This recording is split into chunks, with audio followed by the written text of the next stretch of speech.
Uma palavra de esperança com o pastor Wagner Aprígio. Nos apoie nesta missão. Vamos juntos propagar o Evangelho de Cristo Jesus. Se esse canal tem sido bênção para você, então curta as nossas mensagens, inscreva-se e ative as notificações. Vamos compartilhar esperança. Fique agora com mais uma mensagem transformadora para a sua vida. 1 Timóteo, capítulo 1. Quando você encontrar o capítulo 1, diga assim: glória a Deus. 1 Timóteo, capítulo 1, versículo 12 ao versículo 17. Quantos encontraram? Amém. Deus tem uma palavra para nós, amém? Põe a mão na sua Bíblia. Por alguns minutos ou segundos, vamos orar ao Senhor. Feche seus olhos, mas abra o teu coração. Pai querido, Pai eterno, em nome de Jesus. Abra os olhos do nosso coração. Transforme-nos de dentro para fora. Nos ensine a compreender a tua palavra, fazer tua vontade, buscar tua face e praticar todo o ensinamento que o Senhor tem para nós nessa noite. Nos ensine a viver pela graça, a agir pela graça, a nos comportar pela graça. Enche o nosso coração, Pai, da direção que o amigo Espírito Santo tem para nós. Cure feridas, sare vidas, transforme famílias e ministre em nome de Jesus o poder da sua salvação. Essa é a oração que eu te faço para a glória do teu santo nome. Amém. Glória a Deus. Vamos lá. 1 Timóteo, capítulo 1, versículo 12 em diante, diz bem assim: dou graças a Cristo Jesus, nosso Senhor, que me deu forças e me considerou fiel, designando-me para o ministério. A mim, que anteriormente fui blasfemo, perseguidor e insolente, mas alcancei misericórdia, porque eu fiz por ignorância e na minha incredulidade. Contudo, a graça de nosso Senhor transbordou sobre mim. Novamente, contudo, repitam comigo: a graça, amém, de nosso Senhor transbordou sobre mim, com a fé e o amor que estão em Cristo Jesus. Versículo 15. Esta afirmação é fiel e digna de toda aceitação. Cristo Jesus veio ao mundo para salvar os pecadores, dos quais eu sou o pior. Mas por isso mesmo alcancei misericórdia, para que em mim, o pior dos pecadores, Cristo Jesus mostrasse toda a grandeza da sua paciência, usando-me como um exemplo para aqueles que nele haveriam de crer para a vida eterna. Ao Rei eterno, o Deus único, imortal e invisível, sejam honra e glória para todo o sempre. E a igreja diz: amém. Amém. Vamos aplaudir o Senhor bem forte, igreja, bem forte. Amém. Queridos, esse texto já é uma pregação. Eu acredito que nós estamos aqui diante de uma direção de Deus. Eu acredito que ninguém está aqui por acaso, porque não tinha nada melhor para fazer. Não acredito nisso. Eu confio que estamos aqui diante de um chamado maior do que nós mesmos. Hoje o Senhor te trouxe aqui, nos reuniu aqui para ouvir uma mensagem. Você pode viver pela graça. Novamente, você pode viver pela graça. Eu gostaria que você, com fé, com convicção de fé, olhasse para esse irmão, para essa irmã do seu lado, diga assim: acredite, você pode viver pela graça. Eu não sei de que forma você tem vivido, não sei de que forma você escolheu viver, mas eu posso te dizer que em Cristo você pode viver pela graça. Tem alguns que ainda decidem viver pelo orgulho, decidem viver pelas brigas, decidem viver pelas intrigas, decidem viver pelos problemas, pelas discórdias. Mas eu quero te adiantar, eu quero te falar com fé em meu coração: você pode viver pela graça. Estamos diante de uma história de um dos homens mais fantásticos que nós encontramos nas páginas sagradas da Bíblia. Nós precisamos nos debruçar e aprender com aqueles que erraram e acertaram e corrigiram suas rotas. A Bíblia tem muitos relatos diferentes, histórias diferentes. A Bíblia tem história de pessoas que erraram e continuaram no erro. Caim, Acã e tantos outros. Mas a Bíblia tem história de pessoas que erraram, mas alinharam a sua rota, mudaram a mentalidade, mudaram de vida, tomaram um rumo diferente. Abraão vivia em uma família idólatra, mas um dia, com 75 anos, Deus o chamou e ele mudou de vida, e ele mudou de mente. A Bíblia fala de uma prostituta que morava em Jericó, chamada Raabe, prostituta, meretriz. A sua vida era investida, ou melhor, gastada na prostituição. Mas um dia ela teve uma chance, e da noite para o dia, literalmente, da água para o vinho, Raabe, a prostituta de Jericó, se tornou uma mulher de Deus. A Bíblia fala de Davi, um homem de Deus, mas que falhou, adulterou, cedeu à tentação, cedeu à imoralidade, ao adultério, tramou o assassinato de um amigo. Mas a Bíblia diz de um Davi arrependido, que mudou. Estou lendo, aliás, um livro chamado Mentores Segundo o Coração de Deus, de Wayne Cordeiro. Que livro espetacular! Ele fala sobre a importância de ter a Bíblia como o fator principal, a escola principal de mentoria de todos os tempos. E é um fato. Hoje você sabe que está em alta, está na moda. Alguém diz: faça uma mentoria comigo, eu posso mentorear você. Isso é um problema? Não. Mas dependendo de quem seja esse mentor, quem está mentoreando, ou quem quer mentorear você. Mas eu posso te afirmar que a Bíblia é uma escola, uma faculdade, a maior de todas, a melhor de todas, onde você vai ter mentores segundo o coração de Deus. Se você está passando por um processo de tentação, talvez uma mulher te provocando, talvez uma mulher tentando você para minar o seu casamento, minar sua família, você pode chegar na Bíblia e aprender com um mentor que venceu isso.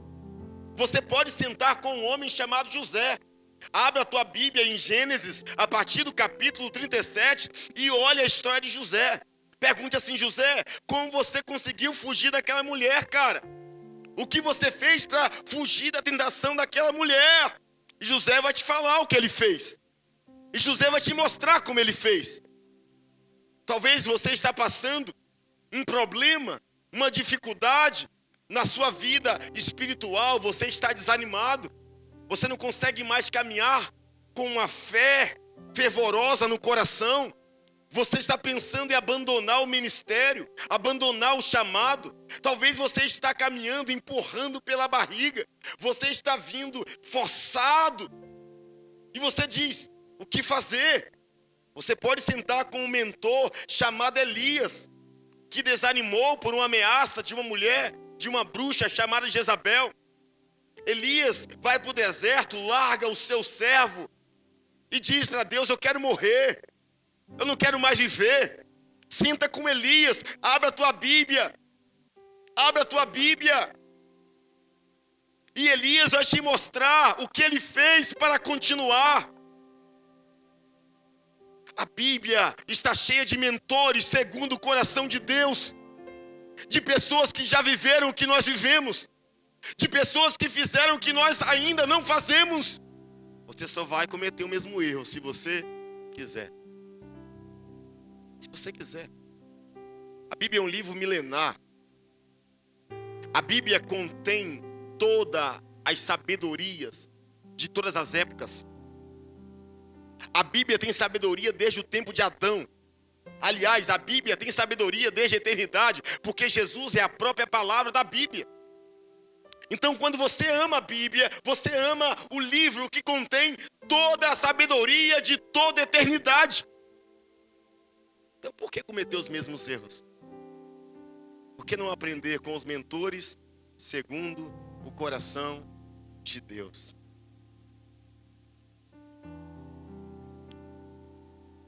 Um dos grandes mentores segundo o coração de Deus que a Bíblia nos apresenta é Paulo. Paulo nos ensina como se converter de verdade. Talvez eu pregue para pessoas que pensam assim, pastor, eu já fiz tanta coisa errada. Pastor, eu já vivi tão impregnado com as coisas do mundo, que eu nem sei se Deus de fato pode me usar. Paulo é um mentor que vai nos ensinar que podemos viver pela graça. É só entender quem ele era e quem ele se tornou após se encontrar com Jesus. Eu quero convidar você e trazer algumas verdades que comprovam que você pode viver pela graça. A primeira pergunta é: o que é a graça? A graça é um termo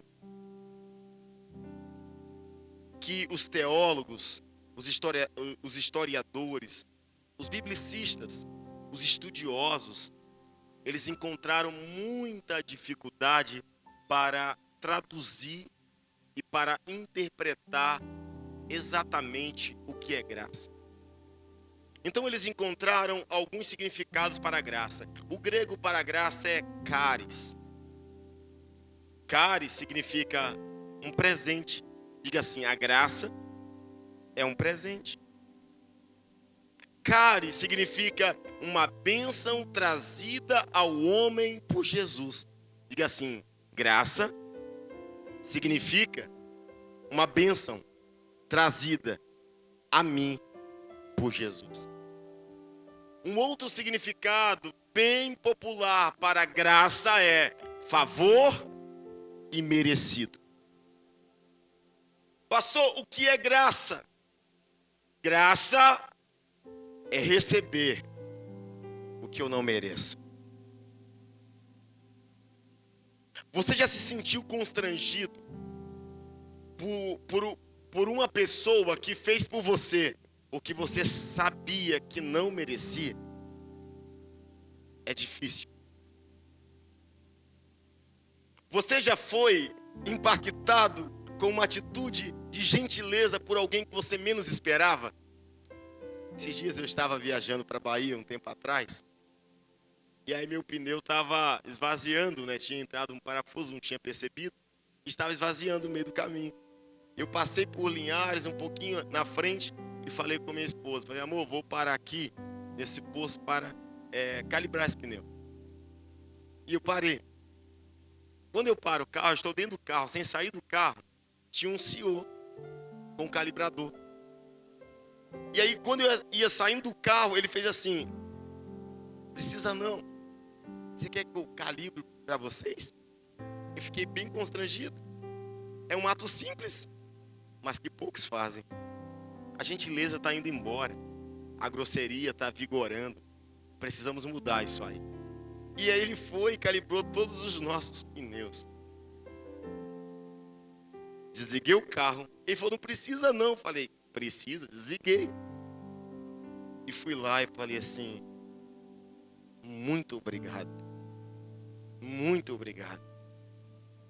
E eu perguntei: o senhor trabalha aqui? Ele falou: trabalho. Aí passou um outro funcionário, falou bem assim: fulano, já está pronto tal coisa e tal. Quem ele era? Era o dono do posto. E ele falou bem assim: meu filho, ali, logo lá na frente em Teixeira de Freitas, eu tenho mais um posto. Chegando lá, você pode passar lá, toma um café e fala que foi eu que mandei. E lá você pode calibrar o seu pneu de novo. Ah, irmãos, a gente passa em posto que funcionários não querem fazer isso. Mas o dono do posto me constrangeu. Isso é graça. Mas isso é uma graça entre nós, favor imerecido. Esses dias também houve uma atitude bem bonita que impactou tantos outros. Alguém passou no pedágio, só que ele passa no pedágio, ele paga o pedágio dele e paga do outro que vem atrás dele, que ele nem sabe quem é. Ele paga e vai embora. Aí quando o carro seguinte para no pedágio, e aí a moça do pedágio fala assim: já está pago. Como assim? Aquele moço lá pagou para você. A menina constrangida vai atrás, assim, tipo, com o carro, buzina e para. E ela fala bem assim: ué, nem te conheço, porque você pagou meu pedágio. E fala bem assim: foi isso que Jesus fez por nós.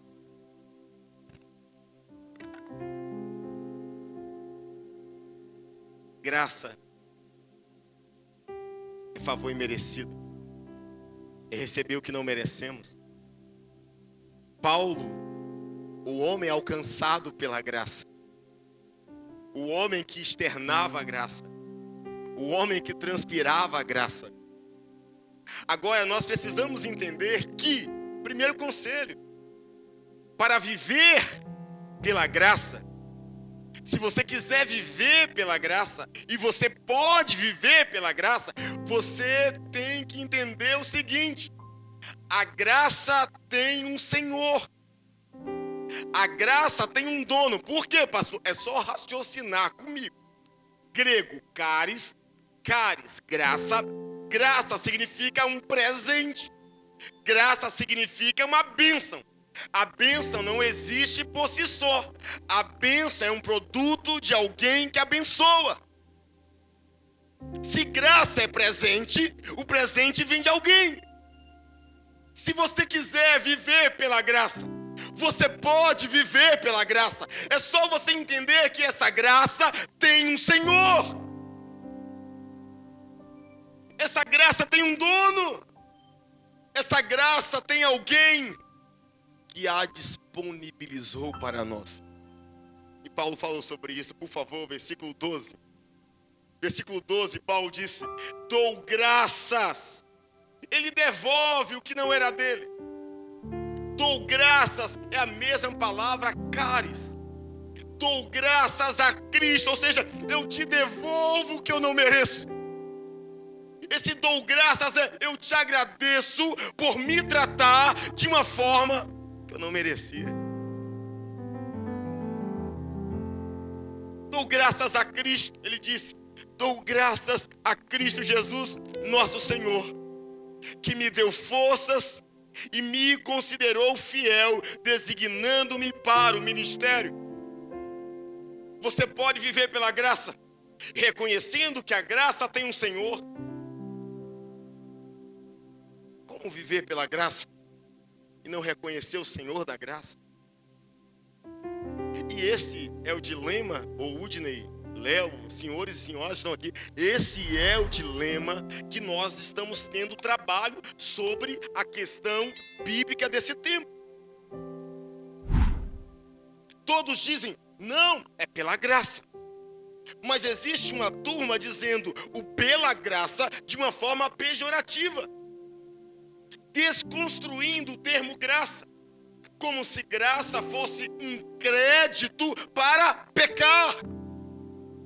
Como se graça fosse um crédito, um cartão de crédito ilimitado para fazer o que bem quiser da vida. Porque foi pela graça, mas não foi de graça. Essa graça teve um preço. Essa graça foi a preço de sangue. Não, pastor, nós estamos no tempo da graça. Ei, no tempo da graça, Ananias e Safira mentiram perante os apóstolos, perante a igreja. Mentiram, tentaram mentir ao Espírito Santo. Deixaram Satanás tomar o coração deles. No Antigo Testamento ou no Novo Testamento? Repitam. Ananias e Safira mentiram ao Espírito Santo no tempo da lei ou da graça? Da graça. Vai ler o que aconteceu com eles. A graça não é um cartão de crédito limitado para pecar da maneira que quiser e como quiser. A graça não nos dá o direito de deturpar o Evangelho de Cristo. A graça tem um Senhor. E o Senhor é detentor de todos os direitos e deveres que a graça nos impõe. Quem tem algo, quem é senhor de algo, constitui suas leis e deveres, direitos e deveres. Mas nós estamos vivendo um tempo onde cobramos de Deus direitos. Nós temos direito. Promessa tem um direito. Bênção tem um direito. Salvação tem um direito. Mas você acha que só existe direito? Vai ler a Constituição Brasileira, a Carta Magna do Brasil. Tem direitos e deveres. Se você cobra direito, você precisa viver os seus deveres. A graça nos dá o direito de viver por ela, mas ela tem os seus deveres para viver por ela. Paulo diz: dou graças a Cristo, Jesus nosso Senhor, que me deu forças e me considerou fiel, designando-me para o ministério. Se você quiser viver pela graça, entenda que você está onde você está, na posição onde você está, pela graça. Foi Cristo que te colocou aí. Isso eu estou falando para quem ama Jesus. O que você tem, a bênção que você recebe, o fôlego de vida que você tem sobre a tua vida, sabe, as oportunidades que surgem profissionalmente, financeiramente, familiarmente, emocionalmente, todas as bênçãos que temos vêm, se originam do Senhor da graça. Paulo também diz o seguinte: a mim que anteriormente fui blasfemo, perseguidor, insolente, mas alcancei misericórdia, porque o fiz por ignorância e na minha incredulidade. Paulo está dizendo que recebeu a graça de Cristo, que Jesus deu uma oportunidade a ele, porque a vida que ele tinha antes de Cristo, insolente, blasfemo e perseguidor da igreja, tudo isso ele fazia por ignorância e por incredulidade. Aí eu tenho algo muito sério para tratar para você que já conhece ou diz conhecer a graça. Eu tenho algo muito sério para te falar sobre isso. Paulo diz: eu que anteriormente fui blasfemo, insolente, perseguidor. E ele vai dizer: Jesus me perdoou, Jesus olhou para mim, Jesus me deu a oportunidade, porque o fiz, ou seja, por incredulidade, o fiz por ignorância. Eu não sabia, eu não conhecia Jesus, eu nunca tinha pisado o pé numa igreja, Eu não sabia o que era ser cristão. Eu nunca tinha ouvido da palavra de Deus com a revelação de Cristo. Eu nunca tinha vivido uma experiência de verdade com Cristo lá, antes do caminho de Damasco, antes do encontro em Atos 9, anteriormente. Paulo estava dizendo, o que eu fiz, gente, foi porque eu era um ignorante, eu não conhecia a verdade. A minha incredulidade era produto da minha ignorância, porque a ignorância produz incredulidade, a ignorância produz religiosidade, a ignorância produz trevas no coração do homem. Então, mas ele fala bem assim, eu que fui passado. O que ele está falando para nós agora? Hoje, eu não sou mais o que eu era. Hoje, eu não sou mais o ignorante que eu era. Hoje, eu não tenho mais incredulidade, porque eu não vivo mais a ignorância do passado. Por que a gente vive na igreja? Ou porque alguns vivem na igreja ainda no tempo da ignorância e incredulidade? Tem alguma coisa errada. E a grande verdade é que se nós estamos dentro da graça e vivendo sem graça, é porque ainda estamos valorizando a ignorância e a incredulidade.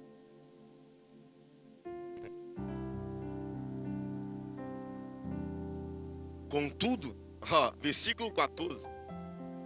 Contudo, o apóstolo diz, a graça de nosso Senhor. O quê? A graça de quem? Diga assim, a graça tem um dono.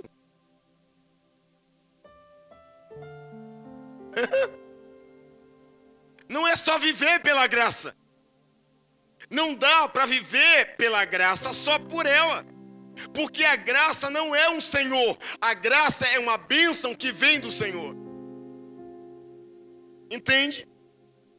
A graça tem um dono. A graça tem um dono. A graça tem um Senhor. Eu preciso conhecer o Senhor da graça para poder aproveitar de forma sábia a graça.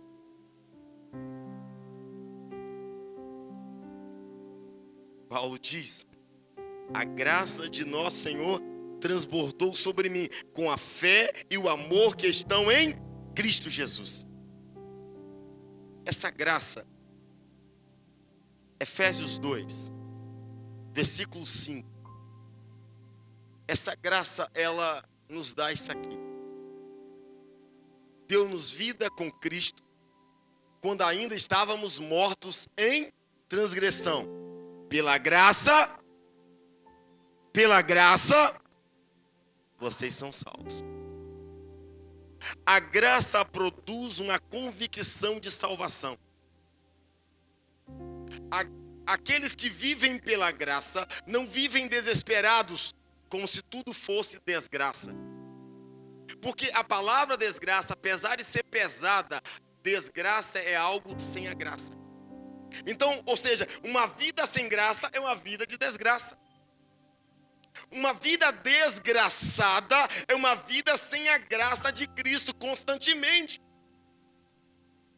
O que faz dessa palavra pesada e horrorosa é porque desgraça, não é porque desgraça vem ou das trevas, capeta, inferno. Não, mas desgraça, o pior é que desgraça é lançar fora a graça. É desfazer a graça. E pior que ter medo do diabo é desprezar a graça do Senhor que destruiu o diabo.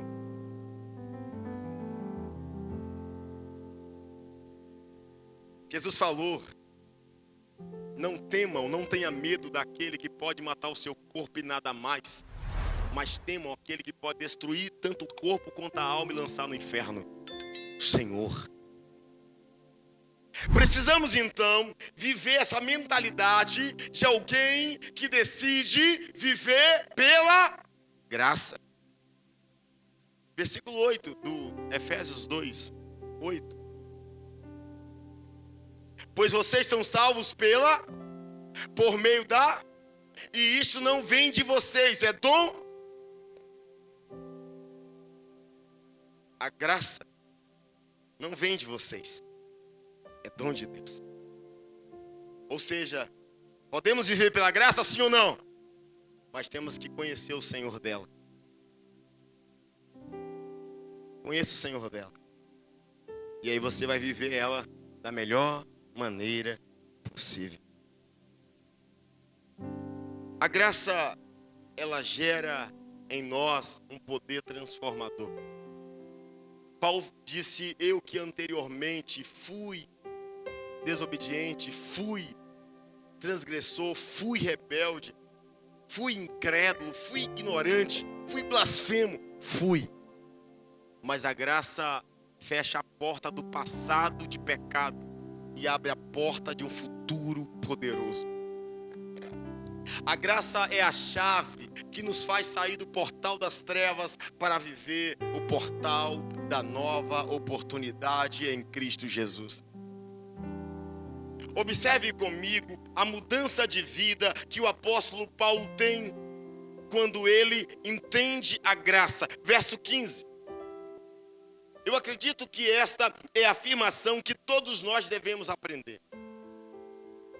Se você, meu irmão e minha irmã, aprender esta afirmação paulina sobre a graça, meu irmão, nossa vida muda. Vamos ver. Para mim, essa é uma declaração que eu amo e me coloca no meu lugar. Paulo disse: esta afirmação é fiel e digna de toda aceitação. Cristo Jesus veio ao mundo para salvar os pecadores, dos quais eu sou o pior.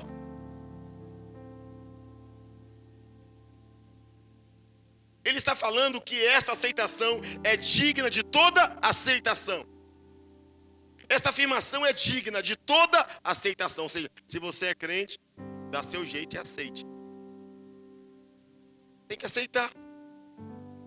E olha, só que a afirmação, ela não é tão leve para aqueles que querem permanecer no orgulho, na prepotência, no achar que é melhor do que o outro. Qual afirmação é fiel e verdadeira? Cristo Jesus veio ao mundo para salvar os pecadores, dos quais eu sou o pior. Pastor, quem está falando isso, irmão? É apóstolo Paulo. Será que tem alguém entre nós mais eloquente do que o apóstolo Paulo? Será?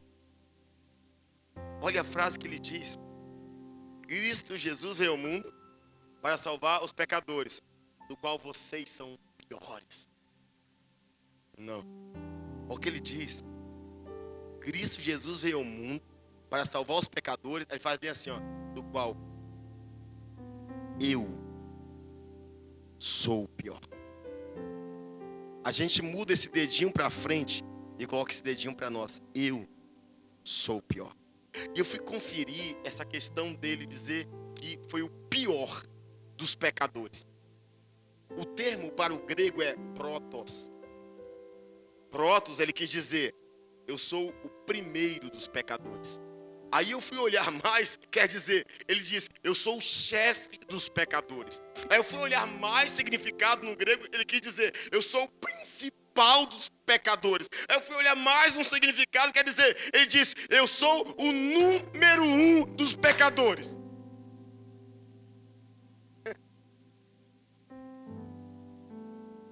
Essa é a realidade que nos faz ser humildes. Oh, glória! Ser humildes, caminhar com Cristo, caminhar para Ele, ser humilde.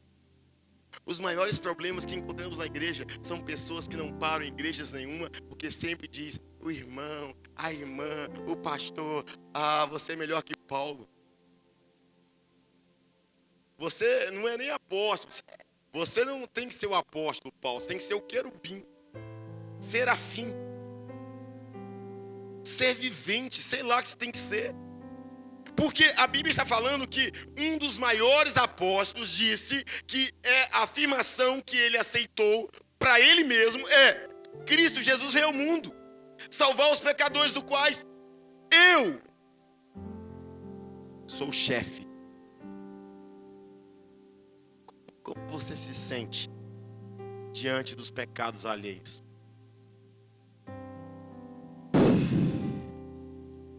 Agora, 1 Coríntios 15, versículo 9.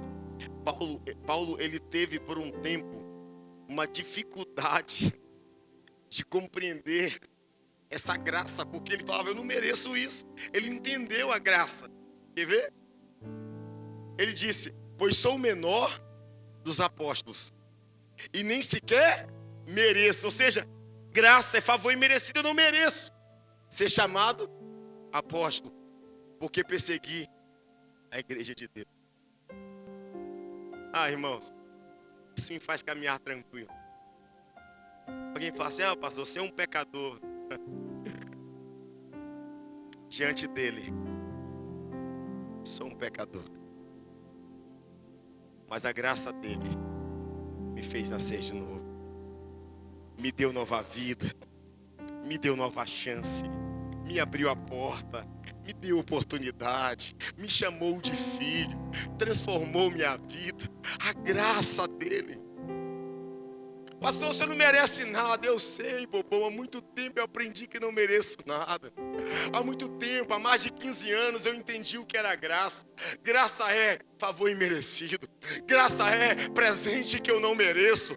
Graça é receber o que não mereço. Graça é, sabe o que é graça para mim? É saber de onde eu saí, da vida medíocre que eu vivia. E hoje eu estou aqui pregando o Senhor da graça. Salvou minha esposa, salvou os meus filhos, salvou minha vida, salvou minha casa, salvou sua vida, salvou a humanidade.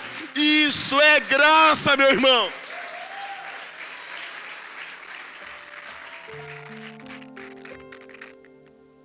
É a graça. É a graça, filho. É a graça que nos mostra que eu não era nada, eu não tinha nada, eu não trouxe nada para a mesa, mas a graça me alcançou. A graça me alcançou. Só que quando a graça nos alcança, temos que reagir a essa graça. 1 Coríntios 15, verso 10. Paulo reage à graça. Ele fala bem assim, mas observe, Paulo é o apóstolo que prega a graça. Tudo para Paulo é graça. Ele vai dizer, mas pela graça de Deus, sou o que sou. E a sua, novamente, graça para comigo não foi inútil. É por isso que eu disse antes. Paulo, ele disse, eu fui blasfemo, eu fui insolente, eu fui perseguidor, eu fui ignorante, eu fui incrédulo anteriormente, quando eu não conhecia a graça. Mas ele disse assim, e sua graça para comigo não foi inútil. Isso quer dizer que para alguns pode ser inútil.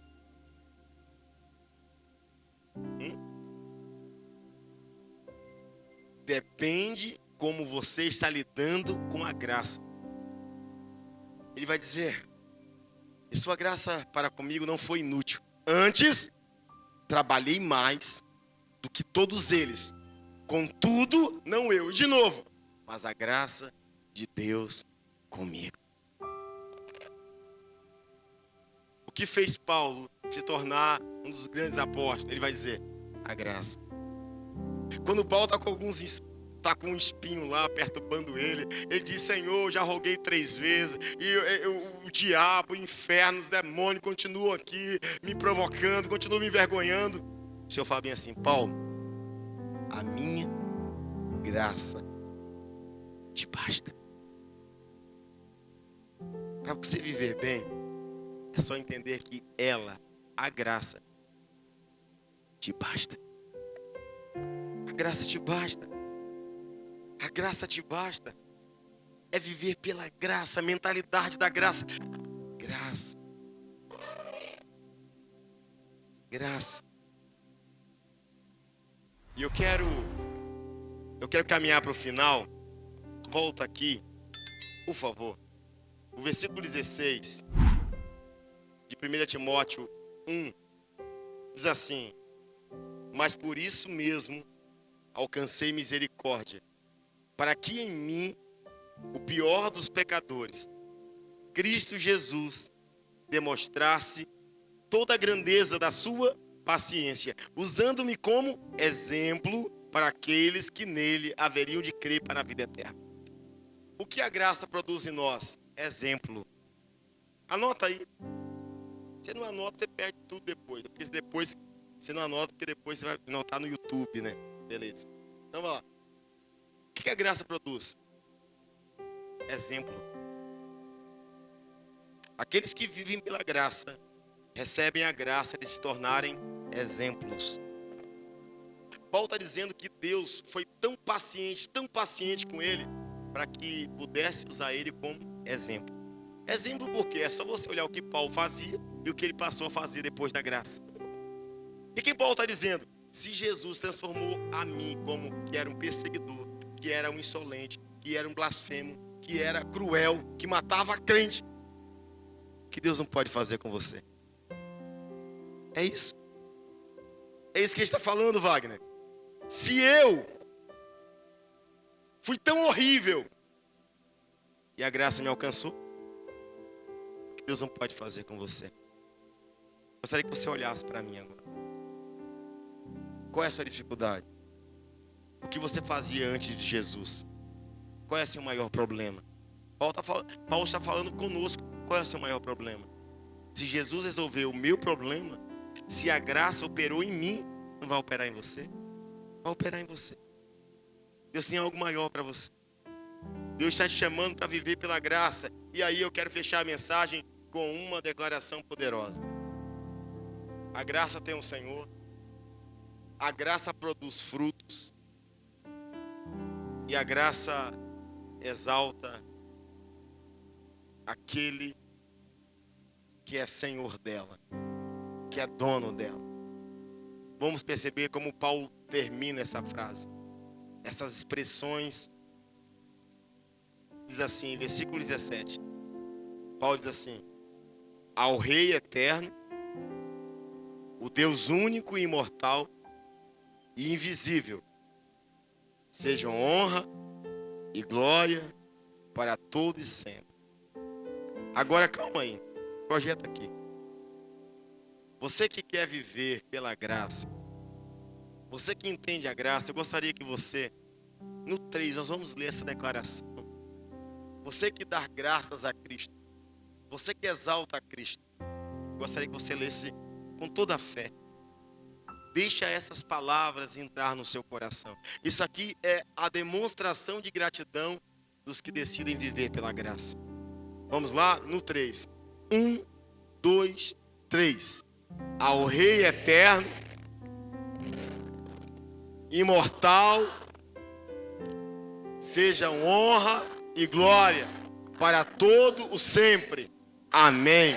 Você pode aplaudir Jesus bem forte. Mais forte, meu irmão. Aleluia! Glória a Deus. Glória a Deus. Amém. Se coloque de pé, você pode se colocar de pé. Amém. Glória a Deus. O ensino de hoje é: você pode viver pela graça. Mas a graça é vivida de qualquer jeito? Não. A graça tem um Senhor, tem um dono.